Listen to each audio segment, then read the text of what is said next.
Okay, well, so for those of you that don't know me and for the sake of the video afterwards, my name is Barry Cranford. So like I say, good afternoon, and thanks for everyone for signing in. Obviously a massive thank you to our speakers today. So as I say, my name is Barry. I'm the founder of the London Java community. So I'm not a developer myself. I run a tech recruitment company called RecWorks. So here at RecWorks, we've been on a mission for the last 12 years to prove that recruitment can be a force for good in the tech industry, beyond just getting people jobs. And that's specifically been around career development, mentoring, learning, that kind of thing. So put simply, we aim to create groups and platforms where we connect people that want to learn with others that want to share. So that could be on a group basis with things like the LJC and the events that we run. Or on a one-to-one level where we'll do that within things like Meet a Mentor and make one-to-one mentor introductions. So most recently, we've been playing with this new concept that we've not done before, which is this idea of small learning groups. So the idea is to bring people together that are on a very similar journey. So this particular group is called Aspiring Speakers, and that's what this event is all about. So in this group, we've got I think about 50 or 60 people now that have joined for various reasons. So some are looking to progress to the conference circuit. Others have joined just to improve their speaking skills.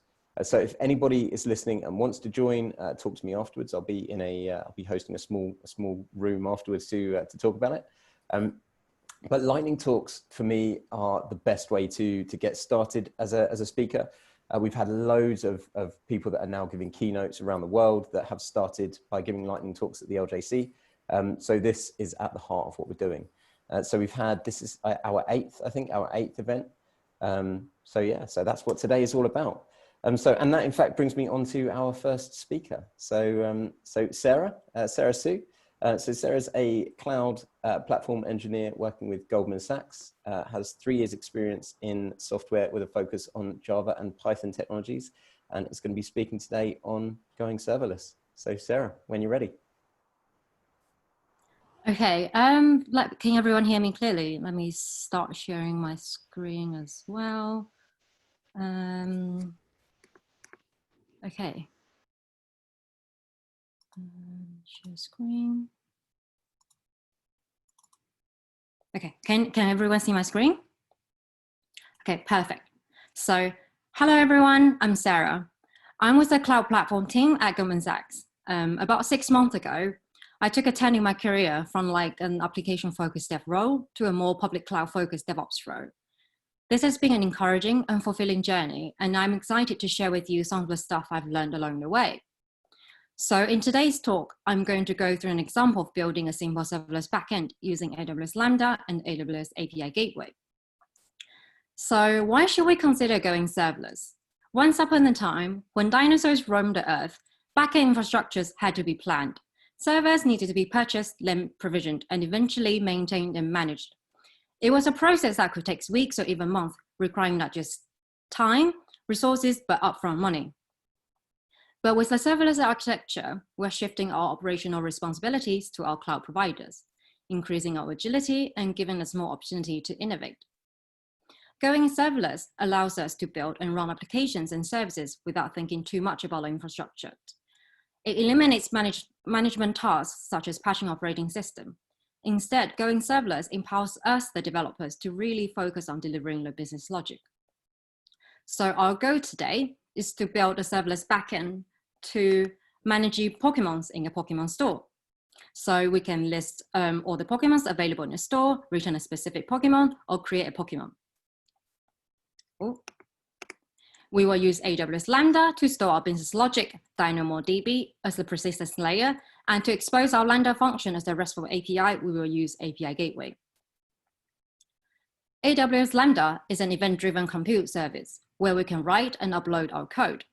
The Lambda functions are triggered in response to events, such as the upload of an object to an S3 bucket or data change in a DynamoDB.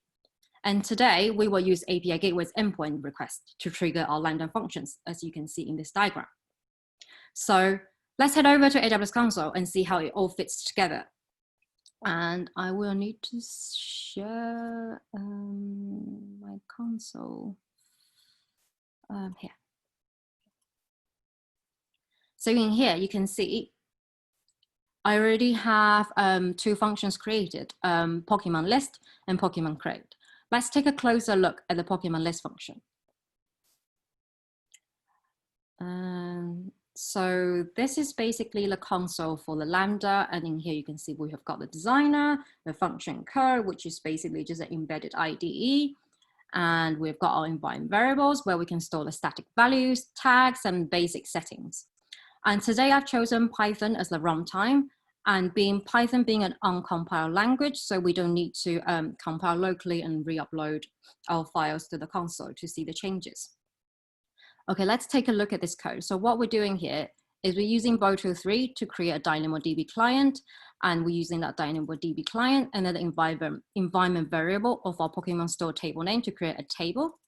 And then we're doing a scan on this table to get all the items from the table. And then we're dumping the result in a JSON and return this JSON as a response.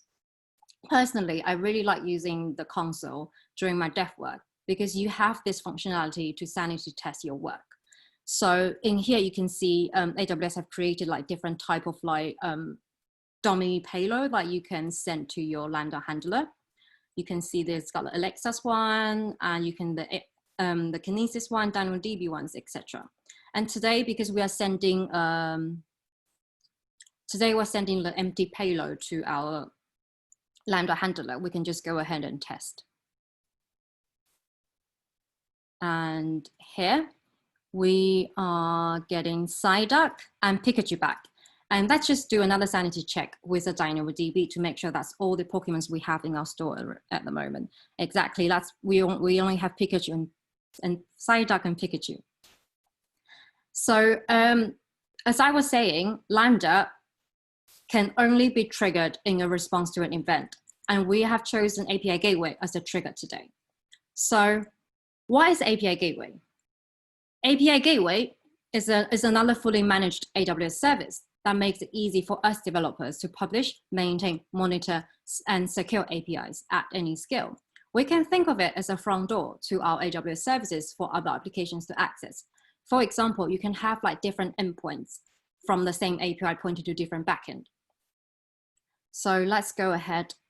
Oh, let's go ahead. I can't click, sorry. Let's go ahead and take a look at our API Gateway. So I already created the REST regional endpoint. And within those endpoint, I have a resources called Pokemons created. And on this resources, we have 2 HTTP verbs, get and post.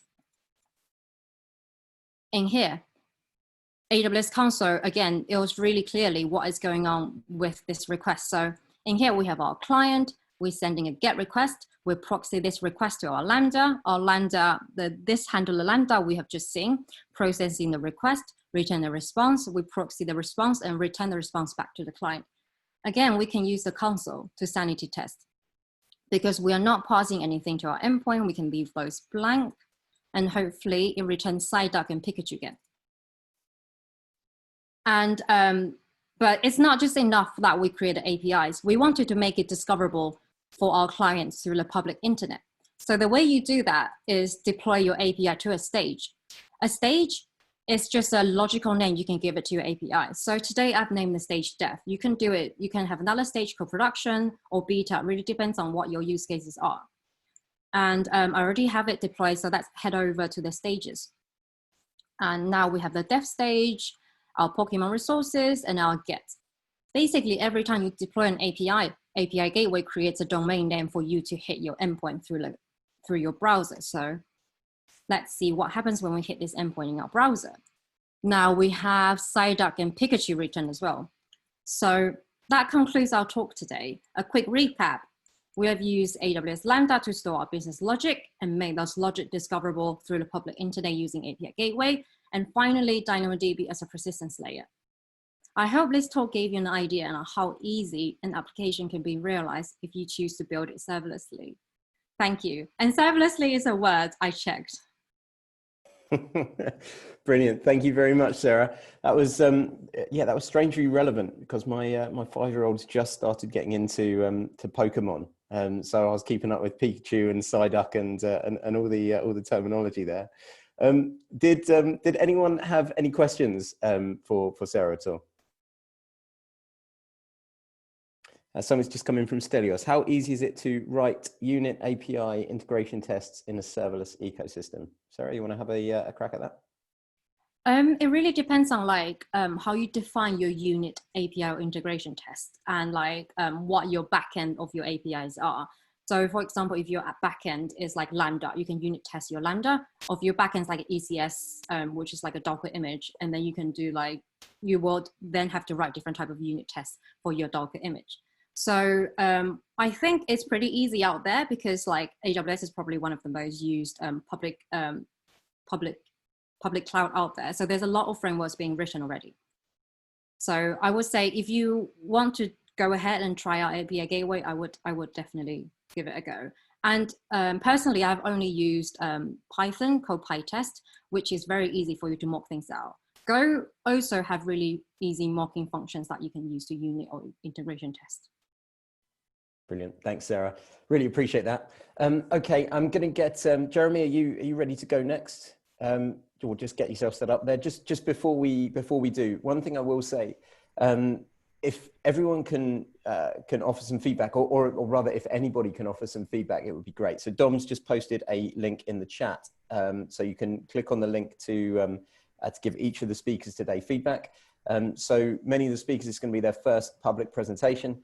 And for experienced speakers will know that feedback is just so useful and so necessary when you just get started, to know to give confidence and to know which bits went well, and if there is anything that needs a bit of tweaking or anything like that, then to let them know.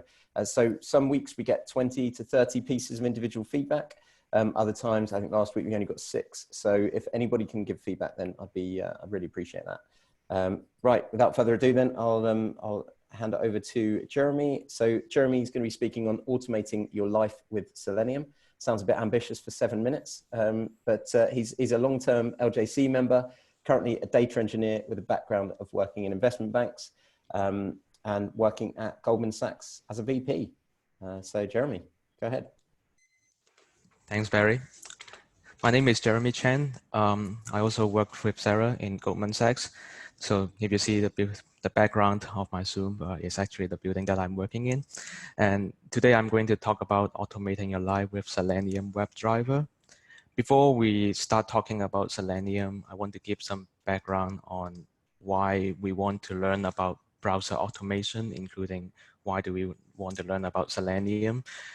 As developers, like we always want to automate everything possible. And even if you are not a web developer, very often either in your work or your daily lives, you will use your browser most of the time for most of the things. And there will be routine tasks that you want to automate and save your time and bring power in the future. So I think learning Selenium and having it as your toolkit will be very beneficial anyway, even if you are not a web developer. So one question that people will ask is that, why do I need to automate the browser? Why not just talk to the backend API and bypassing the UI altogether? This is a valid question. Is the most straightforward way indeed to talk to the backend API and not having to deal with the browser at all. But in reality, it's actually very difficult to do. And I can just give you an example. This is an Aster website that I'm trying to hit. And just by loading the front page of Aster, it's already firing 74 AJAX requests. So imagine if you have no insight on how the Aster website is implemented, you have to actually use the Chrome developer tools to reverse engineer how the UI talks to the backend. It's extremely tedious. And at this time, you may just think, okay, I'll just give up. But what I'm trying to say is you don't need to give up. Selenium, it comes to the rescue. What Selenium is basically a WebDriver that sits between your programming interface, either it can be Python, Java, Node.js, and a ton of other languages, and the actual web browsers. So for example, if you want to click a button on the web page, you don't need to know about how you can click the button in Chrome or how you can click the button in Firefox. All you need to do is to tell Selenium, click this button, and it will translate that into the corresponding native codes that the browser can understand. So it supports all major browsers, including Chrome, Firefox, IE, etc. And it is widely known as a testing framework because people use it to write end-to-end tests for their web application. But what I'm trying to say today is that Selenium is also very useful as a browser automation just for anything that you want to do on any web pages. And it offers a very low barrier of entry by giving you this common programming interface. So after the introduction, let's look at something in action. I'm going to use my Asta example. Just a small disclaimer, I don't actually automate my shopping because I do enjoy going to the shop, but I just find this is a nice example of something that you can do with Selenium in your real life. So before you start using Selenium, you first need to download the driver corresponding to your Chrome or Firefox or the browser version that you are using. And then in the second line, I just start the Chrome driver. The last line here is configuring Selenium to have an implicit wait for 10 seconds when it's trying to locate any web elements that I'm asking it to locate, like a button or search bar or something. And waiting is an important aspect when you're trying to write a Selenium automation, because a lot of web pages, they do not show everything at once. So if you do not have this waiting, Selenium may just say, okay, I don't find the element. And it will also make your automation flaky. Sometimes it works, sometimes it doesn't. So waiting is a key here. The overall workflow that I'm going to demonstrate today is basically a calculate total function. So here I'm trying to calculate the total amount of money that I need to buy some essentials for the lockdown. And if you look at the calculate total function, it basically does three things. It first loads the Asta homepage, and then I'm trying to search the item. For each item, I'm trying to search the item using the search bar. And finally, I will get the price from whatever the first result is and calculate the total amount. So loading the page is very simple. It's just a one-liner that I want to get as the homepage, and this is what it looks like. So the next step, I'm going to make use of this search bar to find the items that I'm looking for. So by finding the item that I'm looking for, first of all, I need to locate the search bar. And here you can see I'm trying to use the find element function by passing in an ID of the search bar. After finding the search bar, I would use the send keys function to literally type out the item that I'm trying to find. And then I will locate this search button and click it. So you can see I can pass different types of things into this find element function, and Selenium do support like ID, class, CSS, XPath, all these different types of locators. And when you are writing a Selenium automation, the Chrome developer DevTools would be very useful for you to figure out what is the best locator to use to find the elements that you need to interact with. And finally, after clicking the search button on the Asta homepage, you will be represented with like a list of search results. And what I'm trying to do is I'm trying to get the price from this field and then convert it to a double. So you can see again, I'm using the class name, which can be found from the Chrome developer tools. And after locating the price tag, I would just get the content of the first element and then pass it into a double. So that's basically what the code does. And I would just spend 20 seconds to run the code, and let's all see it in action. So you can see Selenium actually fires up an actual browser, goes to the Asta homepage, and type out the items that I'm trying to look for one by one.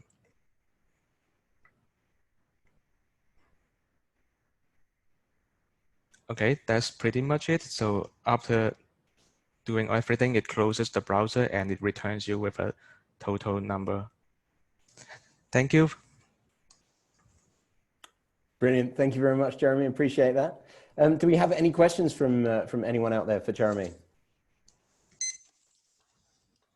Yes, I do. Jeremy, thanks for the talk. You showed how you can write Selenium code. What is a good way, or is there a good way of recording these kind of interactions directly in the browser for non-technical users?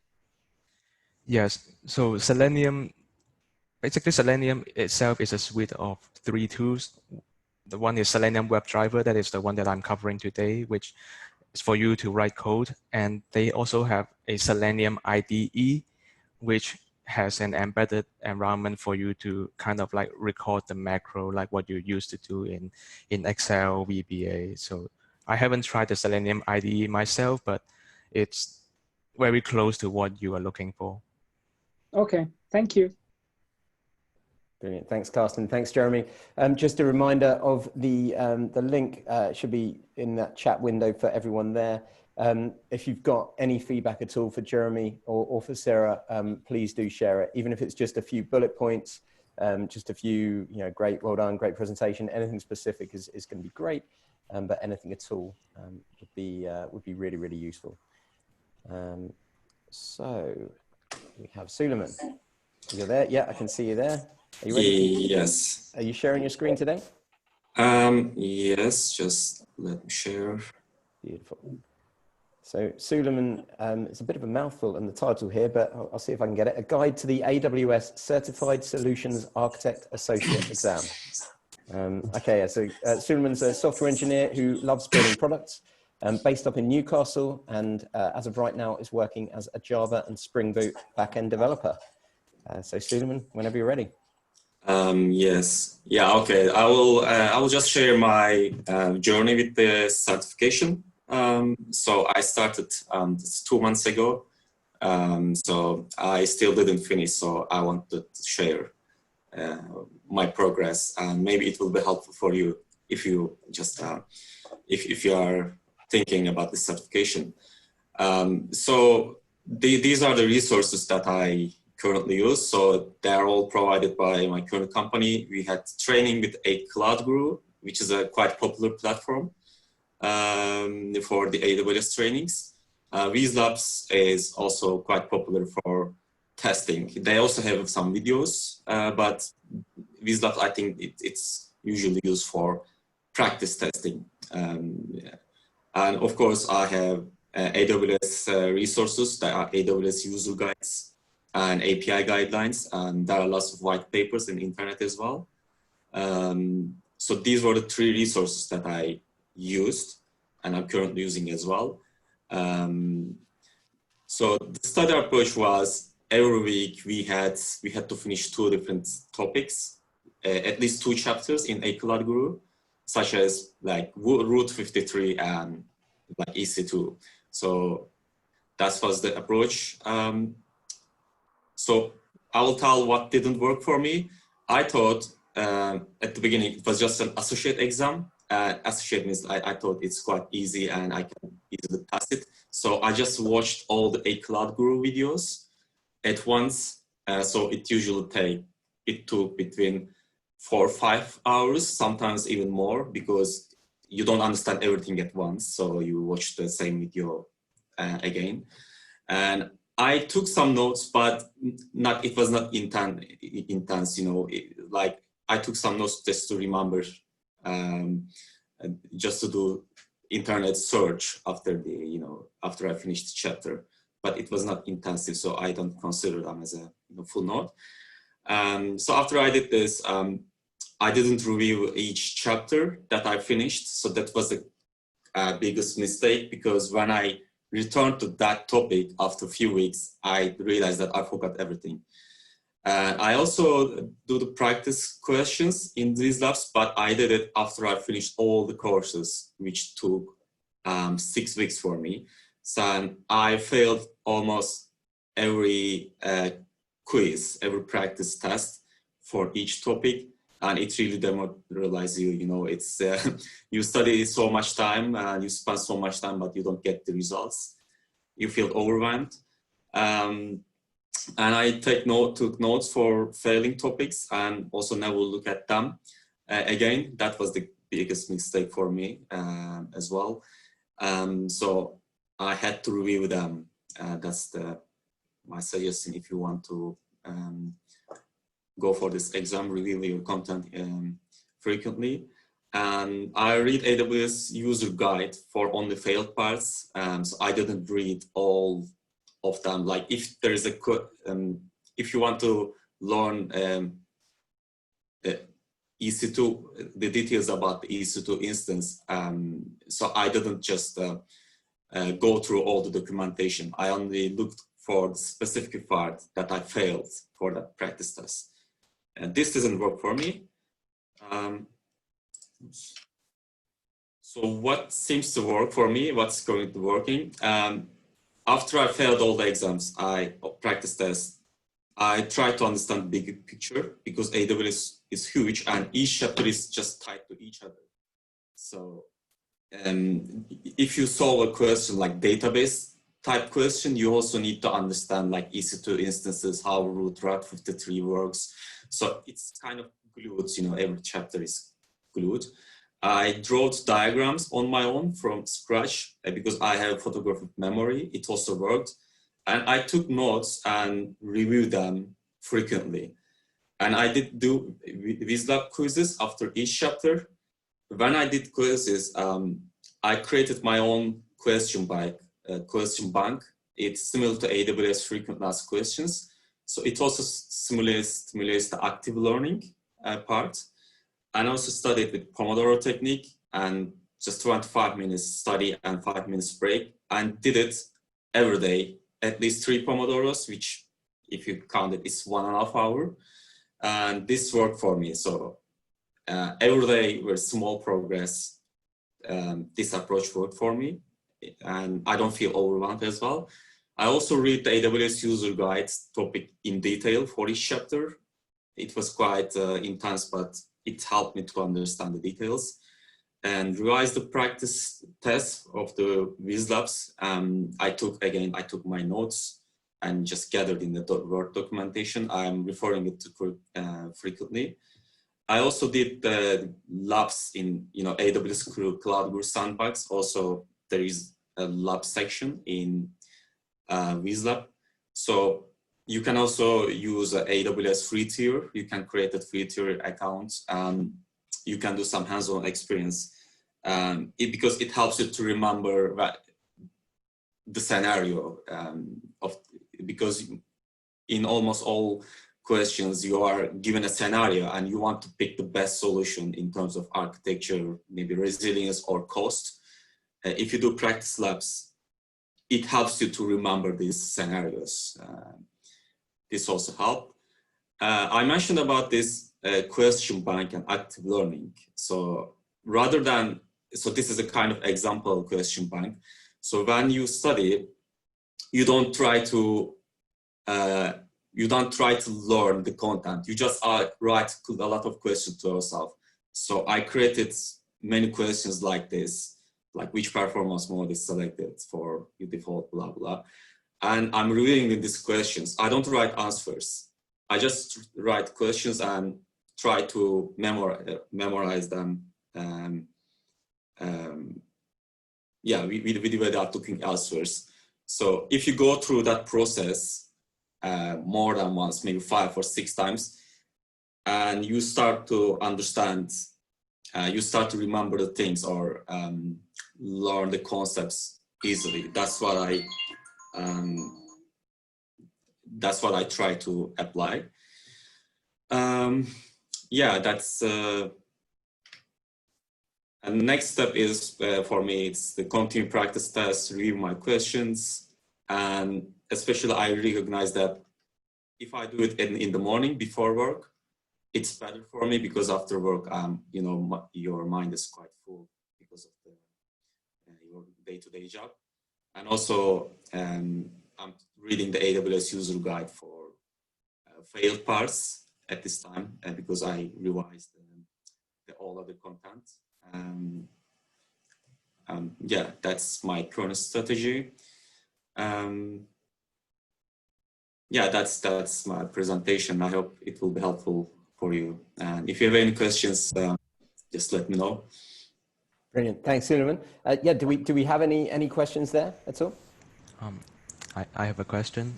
Yeah. For some of these exams, I have like quite a bad experience, especially for the Cisco ones that you just have to study a lot of brain dump, and then even after passing the exam, you don't really retain any knowledge. I don't know if this is the case for the AW exam. Do you think you learn a lot of things that is actually you can retain after studying for it? Well, actually, sometimes I feel like I learn, but sometimes I see too many questions related to just memorizing the unnecessary stuff.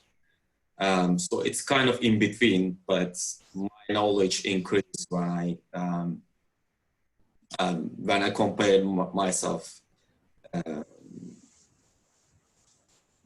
version before when I compared the Suleyman 2 months ago and now, my knowledge increased, but certification doesn't count for experience. So, I mean, if you don't have experience in AWS, it might not worth to get this certification. I will start with Cloud Guru. I will start with the simpler version of this exam. I forgot the name. I think it's Cloud Practitioner.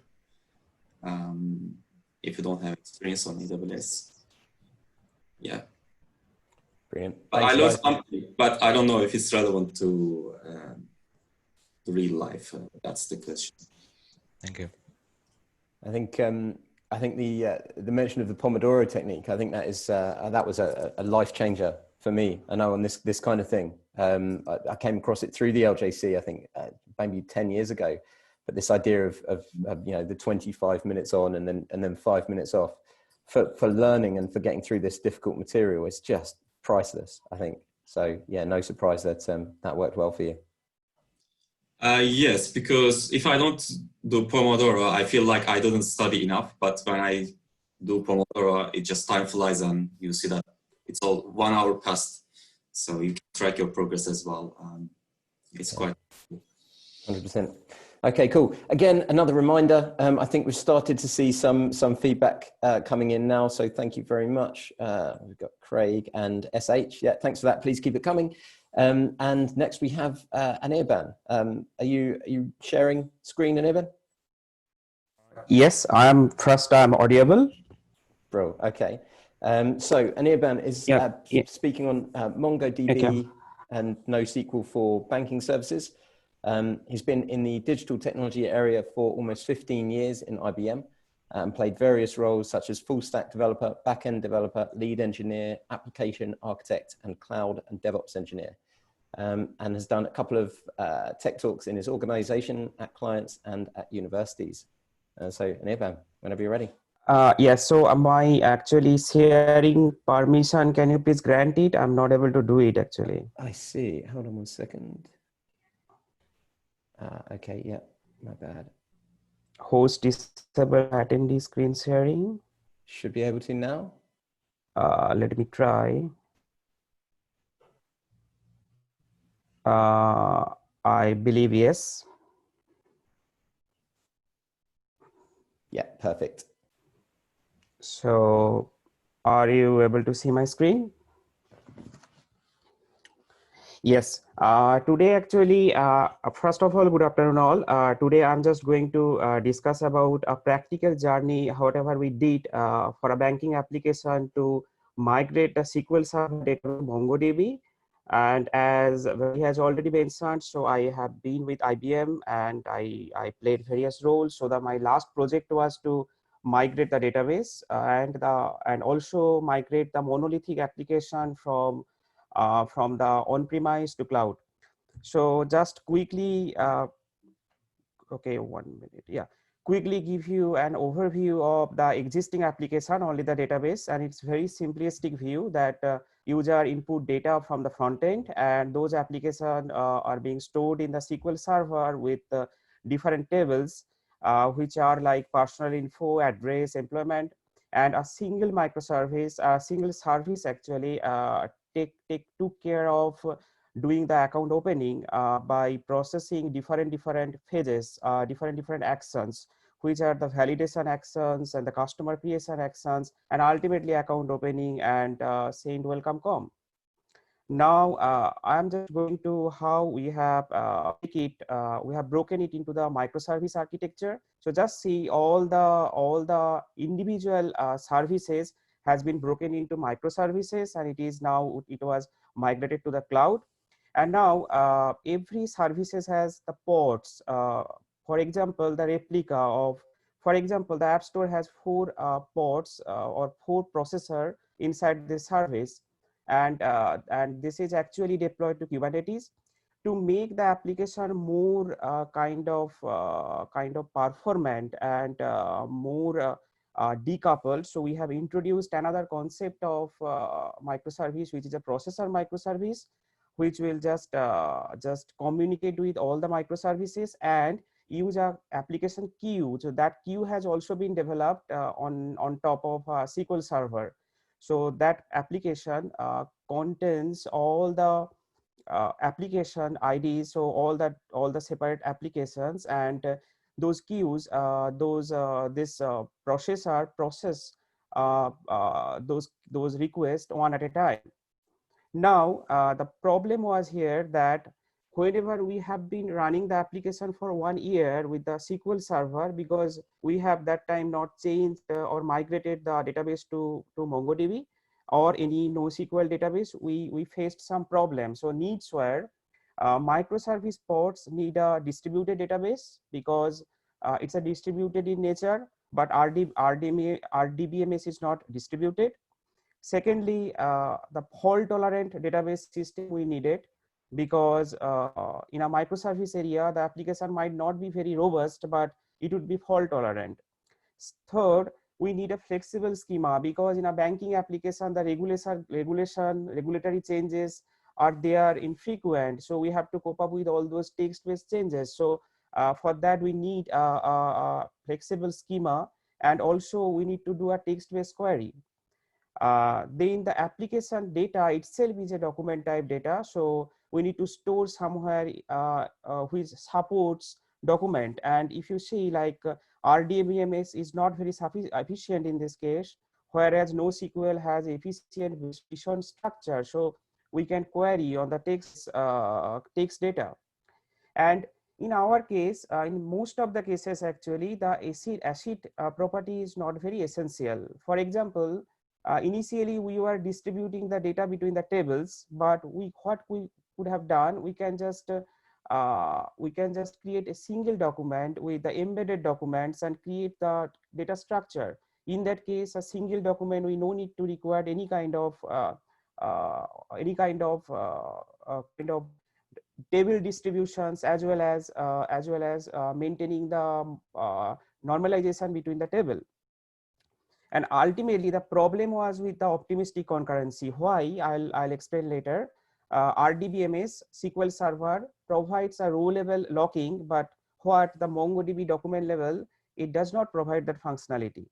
Why we need it? Check that how our processor worked. So processor has different port and it has a queue. Now, how a particular processor instance can get ownership of a queue? So by checking the own until time, if own until time is less than current time, then it is not, the ownership is not secured by any other processor, and it can just access it. In that case, so we have the services where three of the application queue are fine. Anyone can accept that. Anyone can get the ownership. So first port has accepted that. Second one has just got ownership of the last one. Third one also, but fourth one also again trying to get the same queue, because while updating the own until time, in between another port can just jump on and get the access.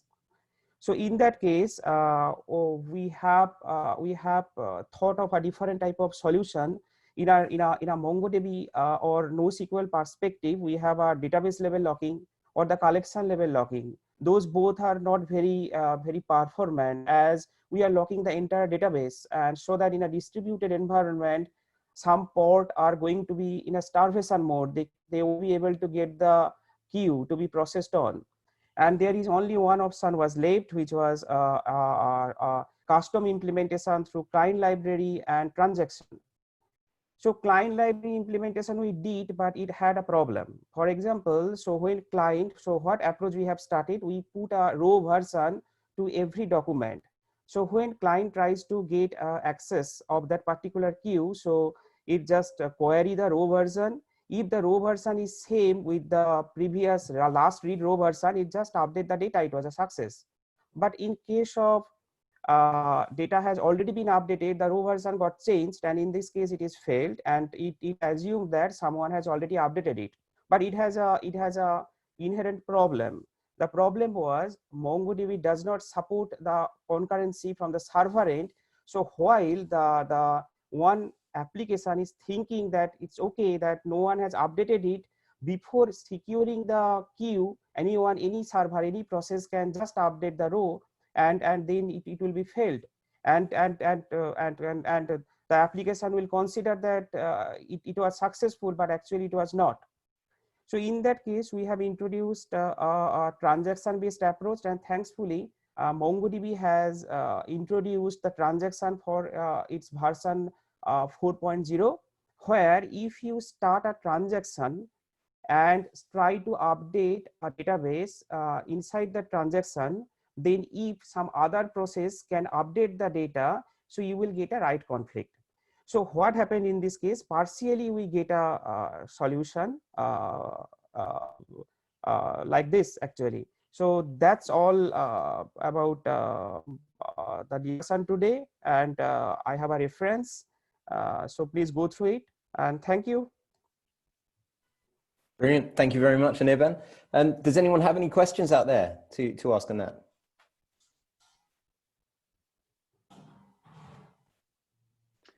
Hey, Anya, I've got one question. You mentioned as your first requirement that that you needed a distributed database in a microservice environment. Yes. But I always understood that a microservice environment means that every microservice has their database local or local. Yeah. So you don't really need a distributed. So why do you need a distributed database when everybody's got its own data store?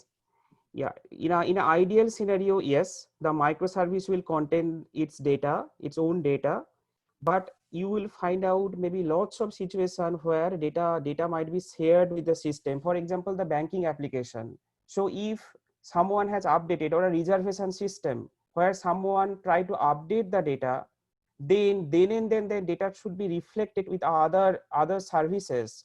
So it's a very typical solution that where the microservices would contain the data, and it would be the database will be only associated with that microservice. But in most of the situation also where you need to get a distributed database, just like a banking application, we cannot segregate the data between the services. So yeah. Okay, so they aren't really strictly microservices where you only have access to the API. You actually implicitly share data through the database underneath it. So it's a bit more of a monolith. Okay, thank you. Yeah. Great. Thank you. Thanks, guys. Thanks, Carsten and Anirban. Appreciate that. Again, a reminder on the feedback form. See lots coming through now, so please do keep it coming. I think we're up to 6 that we've had. That's great. Okay, so next we have Joanna Savannah. So Joanna is not a developer. She's like me. She's someone I've come to meet and come to know through another initiative that she started.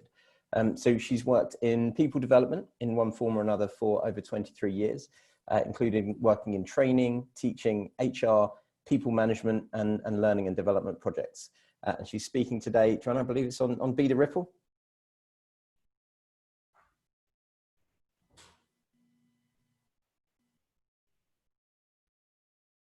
I'm frozen.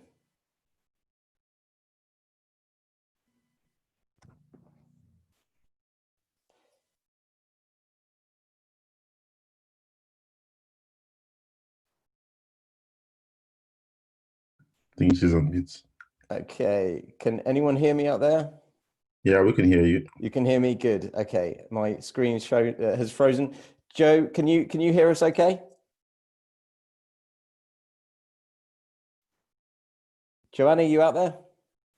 Yeah, I am. Can you hear me now? Yeah, can hear you now. I'm Great. so sorry about that. Are you seeing my screen? Yes, indeed. We are now. Yeah, great.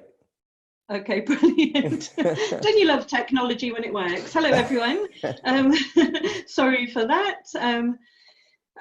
So hi everyone, my name is Joanna Suvana and I'm the founder of the Be the Ripple movement. As Barry kindly said, I'm not a developer, so I'm glad that you introduced me that way, or everybody would expect me to be really techie. I did go on a course to design websites using Dreamweaver many years ago, and I really regretted that because the coding just didn't mix with my brain very well. So I went to intuitive kind of website builders. But as Barry said, today I'm going to be talking about something else, and that's the Be the Ripple movement that I've recently created. I just launched it in May in line with Mental Health Awareness Week. So I want to tell you a little bit about that today. So I thought probably a good place to start is to tell you a little bit about me and why I started the Be the Ripple movement. So you can see the number 30 there, so you can probably tell I'm not 30 years old. So the 30 is there just to represent the number of years that I've actually worked. I've worked in different roles, in different sectors. I've even worked in South Korea as well as the UK. So I've got a lot of experience of different organizations, and I've seen the good, I've seen the bad, and I've seen the really pretty ugly as well when it comes to organizational behavior and negative office politics within organizations. And that's something that I really wanted to address. I can see that that's a problem across different sectors and functions and job roles. So let's have a quick look at some figures. I've put some things together, just a few stats, just to give you kind of an idea as to why I think this is an issue. So CIPD, which is the Chartered Institute of Personnel and Development, they cover, it's the professional body for HR and L&D professionals. And they undertook some research, and their research report came out in June this year. So they found that 1 in 4 workers said that their job had a negative impact on their physical or mental health. They found that 1 in 5 workers said they often or always feel exhausted at work. 1 in 5 workers said that they're under excessive pressure. And 1 in 10 say they're miserable. The TUC undertook some research in 2018, and they found that workplace bullying and harassment was the 2nd biggest workplace issue after stress. And the Health and Safety Executive found that 12.8 million working days were lost during 2018 to 2019, and that was purely due to work-related stress, depression, or anxiety. So I think you'll probably agree with me that this just absolutely has to stop. It's not acceptable, and we need to make workplaces kinder. So this is where the Be the Ripple community comes in. So I've created Be the Ripple to pull people together from different sectors across the globe so that we can really collaborate and make a community of kindness that's going to make a difference to all of our workplaces and all our working lives. So the community of kindness, as I said, it's people from around the globe, it's any role, any sector, any age, it doesn't matter, we include everybody. It's intentionally built to be inclusive, to be limitless, so that we can see where it goes, how it snowballs. We're looking to bring people together so that we can share ideas, we can share positive practices, and we can also share resources and open up conversations around the topic of kindness or unkindness in organizations. And so we can really look at developing strategies and ways of overcoming this and talking about it, because often it's not the kind of thing that people actually discuss. And people might keep it to themselves. They might not know where to go to get some help. And they might feel that they're the only person being impacted by this kind of thing. So we want our community to be supportive and to be there for anybody who wants to join us. So you can see here, I've got something about storytelling. And I think that's a really important part of our Be the Ripple project. And I'll go on to talk about our initiatives in a moment. But we really want to look at people's perspectives, at the impacts and at the different views on what's actually taken place within workplaces and how that really feels. Because I think it's one of those things we all hear, or we might read in the news or on the internet about somebody who went to an employment tribunal, they got awarded £2.4 million, they had this awful case of bullying or harassment within the workplace. But what about your average Joe, let's say, who's got bad experiences, who's having a really bad time, but we never tend to talk about that and we never tend to hear about it. So Be the Ripple is looking to open up those conversations and really address it. So the initiatives that we've got running at the moment, we've got a wall of kindness, which I know Barry is on already. So that's essentially, we've got people taking a pledge to kindness in the workplace, sending in their photos, and that adds to a visual wall. We've got a collaborative blog, which you're all very welcome to take part in. That's where people write about their experiences, about something around kindness or unkindness in workplaces. And that can, again, come from anybody. We've got a Top Tip Tuesday initiative. As you can see there, we've got lots of little videos. People just make a quick video of their top tip for injecting kindness into the workplace. And we're going to be launching Be the Ripple Kindness Cafe soon, which is similar to this, really. It's going to be just little chats, very informal, and just where people are sharing their experiences and strategies and things that might work in different organizations. So I want you to look at this quote. This is one of my favorite quotes from Dr. Maya Angelou. And it says that I've learned that people will forget what you said, people will forget what you did, but people will never forget how you make them feel.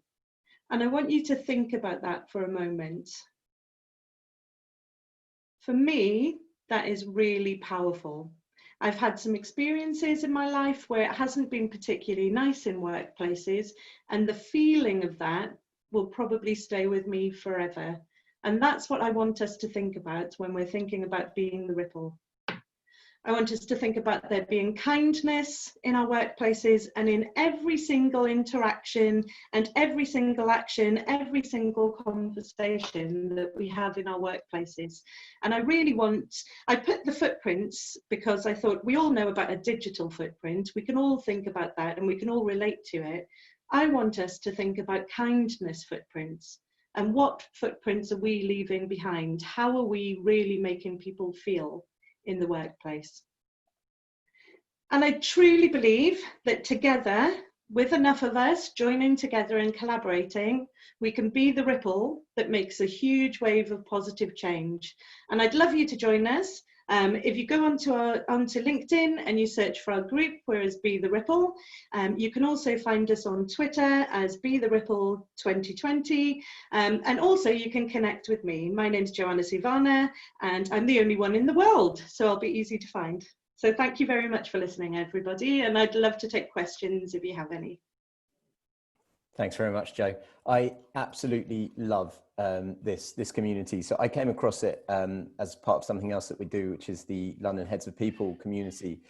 We had a speaker give a presentation and Joe liked one of his posts, and I found it and started reading about it and just had to connect afterwards, and obviously invited Joe to speak today.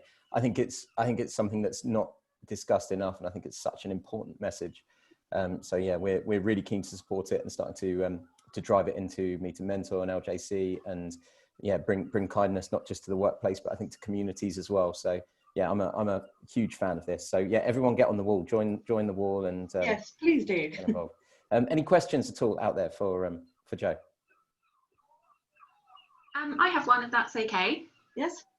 So I was just wondering, you've been going 2 or 3 months now. I was just wondering, how has it been since you started? Is it growing quickly? And what your plans are? Yeah, it's actually been absolutely incredible. I didn't actually include this in the presentation, but this all started because I wrote a blog piece around work-related bullying, and I was like a magnet for people coming to me with stories of what's happened to them, that it's happening in their workplace, all these kinds of things, which kind of pushed me towards I need to start this.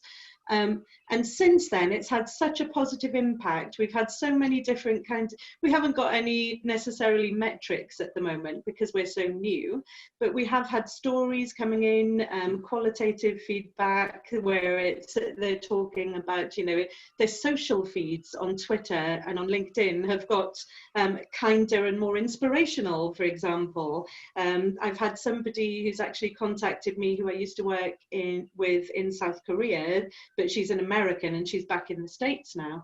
And she got in touch with me and she said that it's actually changed her outlook on her workplace, and she's decided to make big changes as a result of reading other people's blogs and the posts that we're sharing. So we can already see that those ripples are really spreading and really making a change into people's lives. So it's really positive. Thanks for the question, Dom.